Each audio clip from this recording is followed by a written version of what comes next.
राजा परीक्षित को श्रृंगी ऋषि का शाप। सूत जी को नमस्कार, श्रीमद् भागवत को नमस्कार, माँ सरस्वती को नमस्कार, भगवान के नर नारायणों को नमस्कार, व्यासदेव जी को नमस्कार करके श्रीमद् भागवत की चर्चा करते हैं। सूत जी कहते हैं, जब तक पृथ्वी पर अभिमन्यु नंदन महाराज परीक्षित सम्राट रहे, तब तक चारों ओर व्याप्त हो जाने पर भी कलयुग का कुछ भी प्रभाव नहीं था।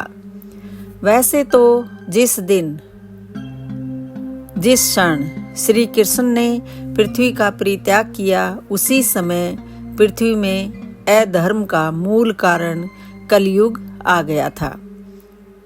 परीक्षित कलयुग से कोई द्वेष नहीं रखते थे, क्योंकि इसमें यह एक बहुत बड़ा गुण है कि पुण्य कर्म तो संकल्प मात्र से ही फलीभूत हो जाते हैं, परंतु पाप कर्म का फल शरीर से करने पर ही मिलता है, संकल्प मात्र से नहीं। यह भेड़िए के समान बालकों के प्रति शूरवीर और धीरवीर पुरुषों के लिए बड़ा भीरू है। यह परमादि मनुष्यों को अपने वश में करने के लिए ही सदा सावधान रहता है। शौनकादि ऋषियों, आप लोगों को मैंने भगवान की कथा से युक्त राजा परीक्षित का पवित्र चरित्र सुनाया। आप लोगों ने यही पूछा था। भगवान श्री कृष्ण कीर्तन करने योग्य बहुत सी लीलाएं करते हैं, इसलिए उनके गुण और लीलाओं से संबंध रखने वाली जितनी भी कथाएं हैं, कल्याणकामी पुरुषों को उनका सब का सेवन करना चाहिए। ऋषियों ने कहा, सौम्य स्वभाव सूत जी, आप युग युग जिए, क्योंकि मृत्यु के प्रवाह में पड़े हुए हम लोगों को आप भगवान श्री कृष्ण की अमृतमयी उज्जवल कीर्ति का श्रवण कराते हैं। आप तो वर्तमान में ही भगवान श्री कृष्णचंद्र के चरण कमलों का मादक और मधुर मधु पिलाकर हमें तृप्त कर रहे हैं। भगवत प्रेमी भक्तों के लव मात्र के सत्संग से स्वर्ग एवं मोक्ष की भी तुलना नहीं की जा सकती। फिर मनुष्यों के तुच्छ भोगों की तो बात ही क्या है। ऐसा कौन सा रस मर्मज्ञ होगा जो महापुरुषों के एकमात्र जीवन को श्री कृष्ण की लीला कथाओं से तृप्त कर दे। समस्त प्राकृत गुणों से अतीत भगवान के अचिंत्य अनंत कल्याण में गुण गणों का पार तो ब्रह्मा जी, शंकर जी आदि बड़े बड़े योगेश्वर भी नहीं पा सके। विद्वान, आप भगवान को ही अपने जीवन का ध्रुव तारा मानते हैं, इसलिए आप सत्पुरुषों के एकमात्र आश्रय भगवान के उदार और विशुद्ध चरित्रों का हम श्रद्धालु श्रोताओं के लिए विस्तार से वर्णन कीजिए। भगवान के परम प्रेमी महाबुद्धि परीक्षित ने श्री सुखदेव जी के उपदेश किए हुए जिस ज्ञान से मोक्ष स्वरूप भगवान के चरण कमलों को प्राप्त किया, आप कृपा करके उसी ज्ञान और परीक्षित के परम पवित्र उपाख्यान का वर्णन कीजिए, क्योंकि उसमें कोई बात छिपाकर नहीं कही गई होगी और भगवत प्रेम की अद्भुत योग निष्ठा का निरूपण किया गया होगा। उसमें पद पद पर भगवान श्री कृष्ण की लीलाओं का वर्णन हुआ होगा। भगवान के प्यारे भक्तों को वैसा प्रसंग सुनने में बड़ा रस मिलता है। सूत जी कहते हैं, भगवान की शक्ति अनंत है, वे स्वयं अनंत हैं। वास्तव में उनके गुणों के कारण ही उन्हें अनंत कहा गया है। भगवान के गुणों की समता भी जब कोई नर नहीं कर सकता, तब उनसे बढ़कर तो कोई और हो ही कैसे सकता है। उनके गुणों की यह विशेषता समझाने के लिए इतना कह देना ही पर्याप्त है कि लक्ष्मी जी अपने को प्राप्त करने की इच्छा से प्रार्थना करने वाले ब्रह्मादि देवता को छोड़कर भगवान के न चाहने पर भी उनके चरण कमलों की रज का ही सेवन करती हैं। ब्रह्मा जी ने भगवान के चरणों को धोने के लिए जो जल समर्पित किया था, वही उनके चरण नखों से निकलकर गंगा जी के रूप में प्रवाहित हुआ। यह जल महादेव जी सहित सारे जगत को पवित्र करता है। ऐसी अवस्था में त्रिभुवन में श्री कृष्ण के अतिरिक्त भगवान शब्द का दूसरा और क्या अर्थ हो सकता है। जिनके प्रेम को प्राप्त करके धीर पुरुष बिना किसी हिचक के देह गेह आदि की दृढ़ आसक्ति को छोड़ देते हैं और उस अंतिम परमहंस आश्रम को सब धर्म मानकर स्वीकार करते हैं, जिसमें किसी को कष्ट न पहुंचाना और सब ओर से शुभ उपशांत हो जाना होता है। सूर्य के समान प्रकाशमान महात्माओं, आप लोगों ने मुझसे जो कुछ पूछा है वह मैं अपनी समझ के अनुसार सुनाता हूँ। एक दिन राजा परीक्षित धनुष लेकर वन में शिकार खेलने गए हुए थे।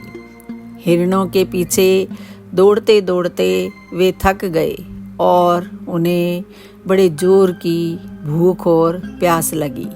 जब कहीं उन्हें कोई जलाशय नहीं मिला, तब वे पास के ही एक ऋषि के आश्रम में घुस गए। उन्होंने देखा कि वहाँ आंखें बंद करके शांत भाव से एक मुनि आसन पर बैठे हुए हैं। इंद्रिय, प्राण, मन और बुद्धि के निरुद्ध हो जाने से वे संसार से ऊपर उठ गए थे। जागृत, स्वप्न, सुषुप्ति तीनों अवस्थाओं से रहित निर्विकार ब्रह्म रूप तुरीय पद में वे स्थित थे। उनका शरीर बिखरी हुई जटाओं से और कृष्ण मृग चर्म से ढका हुआ था। राजा परीक्षित ने ऐसी ही अवस्था में उनसे जल मांगा, क्योंकि प्यास से उनका गला सूखा जा रहा था। जब राजा को वहां बैठने के लिए तिनके का आसन भी न मिला, किसी ने उन्हें भूमि पर भी बैठने को न कहा, अर्घ्य और आदर भरी मीठी बातें तो कहाँ से मिलती। तब अपने को अपमानित सा मानकर वे अपने क्रोध के वश हो गए। शौनक जी, वे भूख प्यास से छटपटा रहे थे, इसलिए एकाएक उन्हें ब्राह्मण के प्रति ईर्ष्या और क्रोध हो आया। उनके जीवन में इस प्रकार का यह पहला ही अवसर था। वहां से लौटते समय उन्होंने क्रोधवश धनुष की नोक से एक मरा सांप उठाकर ऋषि के गले में डाल दिया और अपनी राजधानी में चले आए। उनके मन में यह बात आई कि इन्होंने जो अपने नेत्र बंद कर रखे हैं, सो क्या वास्तव में इन्होंने अपनी सारी इंद्रिय वृत्तियों का निरोध कर लिया है, अथवा इन राजाओं से हमारा क्या प्रयोजन है। यूं सोचकर इन्होंने झूठ मूठ समाधि का ढोंग रच रखा है। उन शमीक मुनि का पुत्र बड़ा तेजस्वी था। वह दूसरे ऋषि कुमारों के साथ पास ही खेल रहा था। जब उस बालक ने सुना कि राजा ने मेरे पिता के साथ दुर्व्यवहार किया है, तब वह इस प्रकार कहने लगा। ये नरपति कहलाने वाले लोग सुंड मुसुंड होकर कितना अन्याय करने लगे हैं। ब्राह्मणों ने क्षत्रियों को अपना द्वारपाल बनाया है। उन्हें द्वार पर रहकर रक्षा करनी चाहिए। घर में घुसकर स्वामी के बर्तनों में खाने का उसे अधिकार नहीं है। अतएव भगवान श्री कृष्ण के परम धाम पधार जाने पर इन मर्यादा तोड़ने वालों को आज मैं दंड देता हूँ। मेरा तपोबल देखो। अपने साथी बालकों से इस प्रकार कहकर क्रोध से लाल लाल आंखों वाले उस ऋषि कुमार ने कौशिकी नदी के जल से आचमन करके अपने वाणी रूपी वज्र का प्रयोग किया।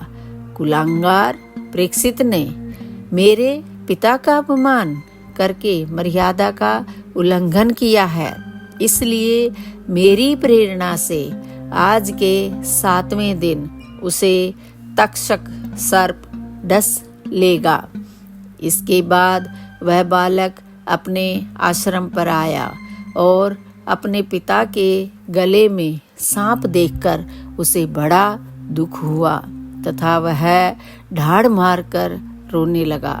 विप्रवर शौनक जी, शमीक मुनि ने अपने पुत्र का रोना चिल्लाना सुनकर धीरे धीरे अपनी आंखें खोली और देखा कि उनके गले में एक मरा हुआ सांप पड़ा है। उसे फेंककर उन्होंने अपने पुत्र से पूछा, बेटा तुम क्यों रो रहे हो? किसने तुम्हारा अपकार किया है? उनके इस प्रकार पूछने पर बालक ने सारा हाल कह दिया।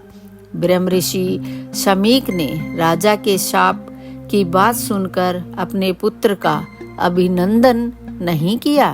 उनकी दृष्टि में परीक्षित शाप के योग्य बिल्कुल नहीं थे।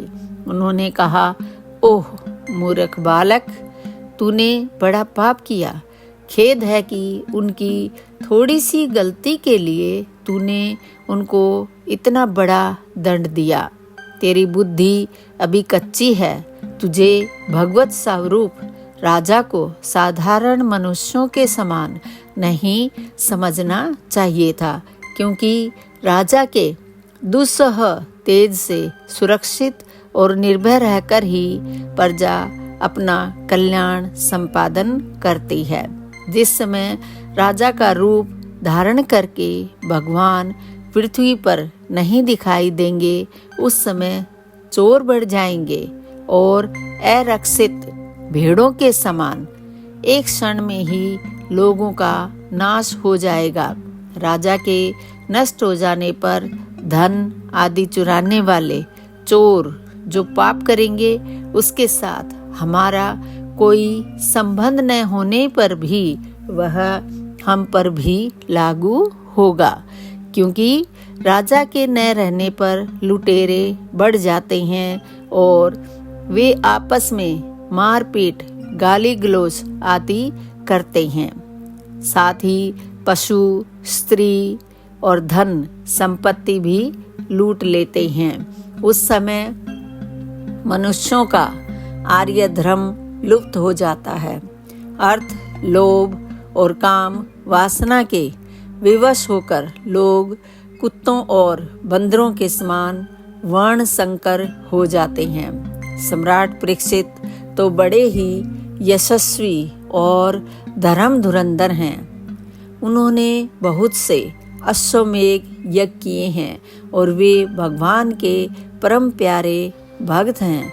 वे ही राजऋषि भूख प्यास से व्याकुल होकर हमारे आश्रम पर आए थे, वे शाप के योग्य कदापि नहीं हैं। इस नासमझ बालक ने हमारे निष्पाप सेवक राजा का अपराध किया है। सर्वात्मा भगवान कृपा करके इसे क्षमा करें। भगवान के भक्तों में भी बदला लेने की शक्ति होती है, परंतु वे दूसरों के द्वारा किए हुए अपमान, धोखेबाजी, गाली गलौज, आक्षेप और मारपीट का कोई बदला नहीं लेते। महामुनि शमीक को पुत्र के अपराध पर बड़ा पश्चाताप हुआ। राजा परीक्षित ने जो उनका अपमान किया था उस पर तो उन्होंने ध्यान ही नहीं दिया। महात्माओं का स्वभाव ही ऐसा होता है कि जगत में जब दूसरे लोग उन्हें सुख दुख आदि द्वंद्वों में डाल देते हैं, तब भी वे प्राय हर्षित या व्यथित नहीं होते, क्योंकि आत्मा का स्वरूप तो गुणों से सर्वथा परे है। इस प्रकार से दोस्तों यह अध्याय यहाँ पर ख़त्म होता है।